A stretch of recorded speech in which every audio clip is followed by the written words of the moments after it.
gentlemen, this contest is scheduled for 3 3-minute rounds in the Shinobi MMA FC featherweight division.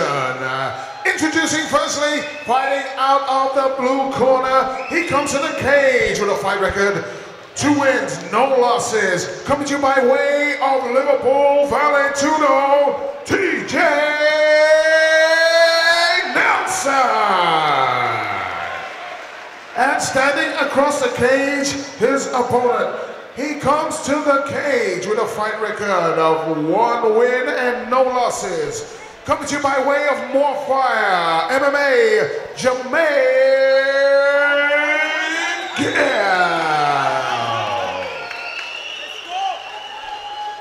Your referee, Mr. Dean Weir. Ladies and gentlemen, I'm Jamie the Haymaker Hay, here as always with ENM16 Button, and we're ready for our next fight of the evening in the featherweight division. And we've got Jermaine Gill taking on TJ Nelson. Yeah, another one of our Shinobi War 4 bouts with 2 unbeaten fighters facing each other. Yeah, and it's great. We've got a travelling fighter as well, Jermaine Gill, come all the way from Luton.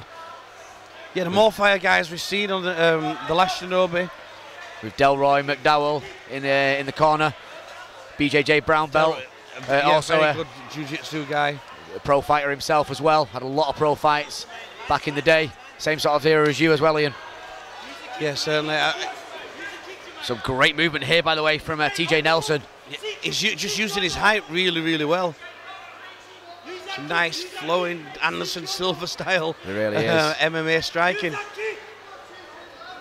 Good work so far, nice shots, punches in bunches. Yeah, and he's really. I mean, that's very Anderson Silva-esque.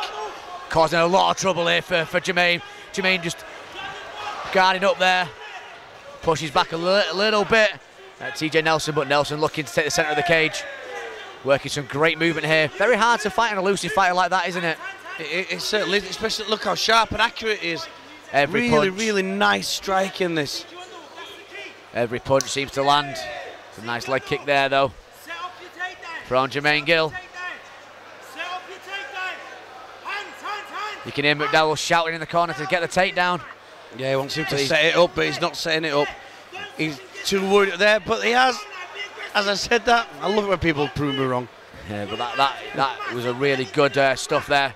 Yep, good defence from TJ. It's going to take some work here now for Jermaine to get this takedown. Yeah, there's some good work here. He needs to get that head up and he needs to get the head out there, doesn't he? And he certainly does. It's very hard to get the single from that. When the head's being stuffed down, it's very, very difficult for him to get it. He's not pulling the leg out. And now TJ's defending, he's got the leg bent. So TJ going to break his way now.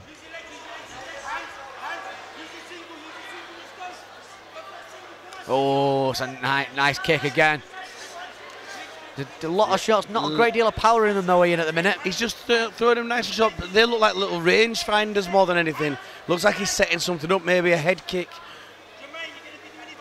Oh, it's a nice jab there. Shaking the head from Jermaine. Oh, another one. You know, that hurt Jermaine quite a lot there with that jab. I'd like to see the right round kick from TJ. Oh, really nice check there. Probably hurt the leg of Jermaine Gill. Jermaine goes to the head kick himself.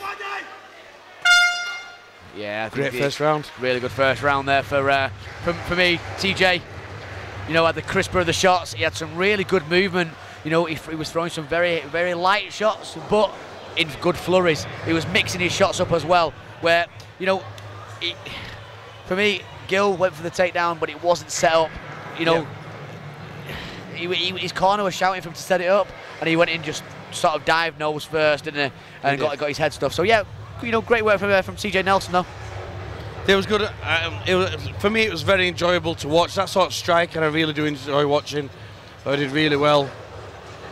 Yeah, you can see on the replay there some really good movement from Nelson. Good head movement, like you say, Anderson Silva-esque kind of movement. So we're sat right by the corner. Yeah, McDowell there.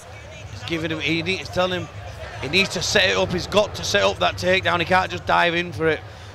No, he definitely and can't. Good advice. It really is. You know, I mean, obviously, Delroy's been on the circuit for many years, and that kind of helps when you've got someone like that in your corner. But the same to be said for TJ Nelson. You know, the likes of Dean Garnett in his corner, superb MMA fighter himself, Cage Warriors standout, undefeated fighter. So trying to close the distance down straight away there is Gill. So he's obviously listening to. Yeah, I mean, well. Yeah, that was a bit of a low kick there. Obviously, not on purpose though.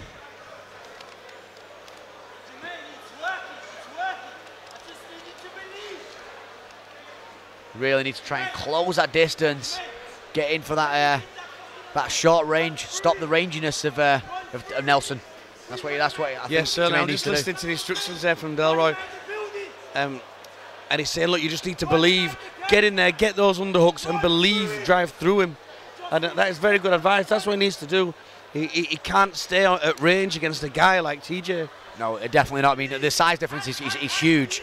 And I can't believe TJ's actually a featherweight. It's unbelievable.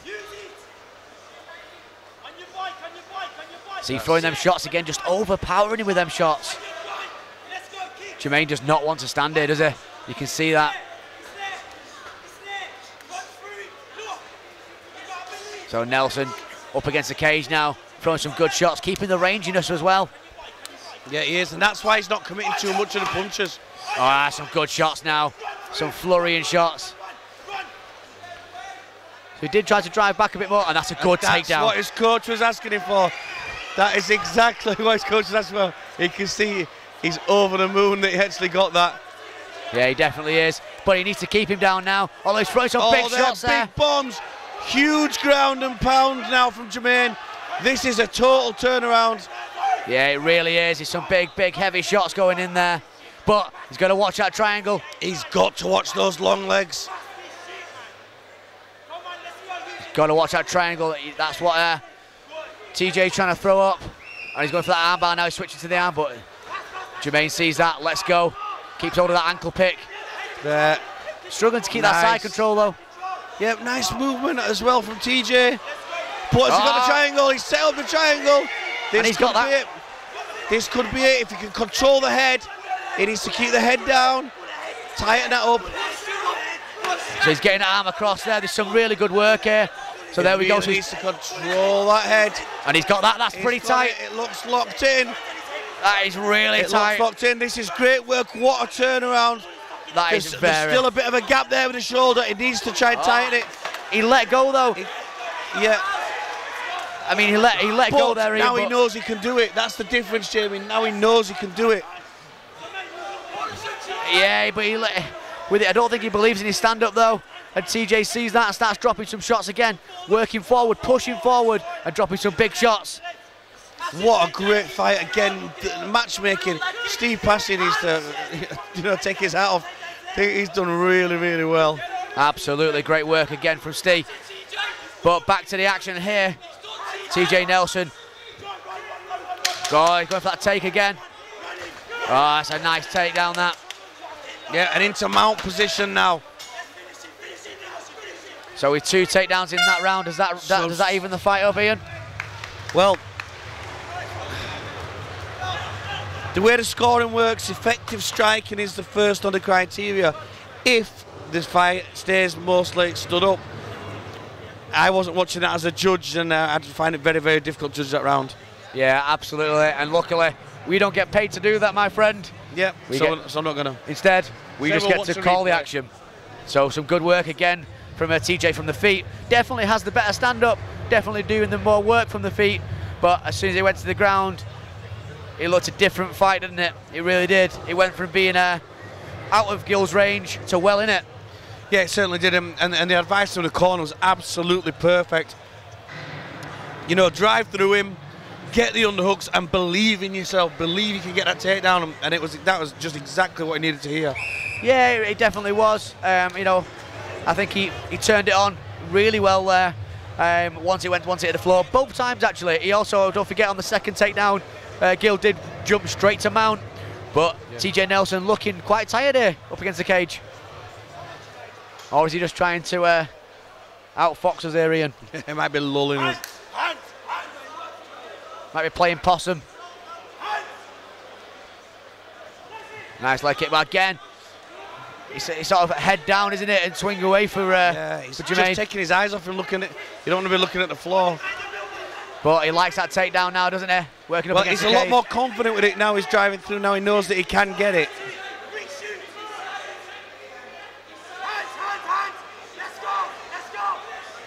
Jermaine really needs to go for the finish here. He's dropping some good shots, but he needs to put a bit more power into these. Maybe switch it up and throw a head kick. Oh, but Jermaine throws back. That's what I've been wanting from TJ from the start. I'd like to see TJ throwing the uppercut when the head goes down as well. Yeah. You know, he's firing the straight shots in. He's basically saying, look, you can't knock me out. He knows he's not putting any power in, he's drawing him in. Yeah, you got to be very careful doing that, though. Oh, and it's good shots back there from Jermaine. You know, he's not been hurt so far by the looks of it. But he could be here. He's up against the cage, but I don't know if TJ's got the power to do this. I don't know. You know, like I say, his flurries are very good, but is he doing enough with it, Ian? Well, certainly when he's landing the shots, he's scoring the points. It's a great fight here again, though, at Shinobi War 4 in the Shinobi Fighting Championships. Oh, a big shot there. That rocked him a little bit. It's funny because Jermaine's sort of just lying back against the fence. I don't want to see him doing that. Then he comes back with shots like that. Does indeed. This is a very back and forth fight in the featherweight division. There's some real standouts in that division this evening. Throwing a lot of shots, you know, and the hit ratio as well. He's hitting pretty much every shot as well. Yeah, Ian. he certainly is. He's landing all of it. There's absolutely no elusiveness at all from Jermaine. He's not trying for the takedown now, which is strange. Yeah, he's happy to just stand there, but that's going to lose in the fight. He's going to be very careful here, up against the cage. Oh, he's taking some big shots to the midsection. Oh, he's coming forward though, and that's some good work from Jermaine. Yeah, some great punches. Back oh, what a TJ. fight this is! Back and forth action, both body swinging shots away. in as well. Mixing up headshots, body shots. Both these guys are shattered. Both guys very tired. Shattered. Jermaine was looking up there to the screen. I think he was looking to see if there was a clock on it. You can see how long he's got left. Yeah, that's what it looked like. Old pro trick there, but unfortunately there's no clock. Yep. Bad luck. Oh, a big shot there. Yeah. Not enough power in it though to knock anyone out, and that was the problem. And that seems to have been the issue for TJ, not being able to put his guy away, but has definitely had the better of the stand-up and the flurries, well, and the better 10 shots seconds as well. left. Can one finish the other in this last 10 seconds? What a great fight that was, Ian. Back and forth action. I wasn't watching it as a judge and I couldn't score that, but what a great fight. Ladies and gentlemen, after 3 rounds, we go to the judges' scorecards. Your judges score the contest 29-28, 29-28, 29-28. Your winner by unanimous decision, TJ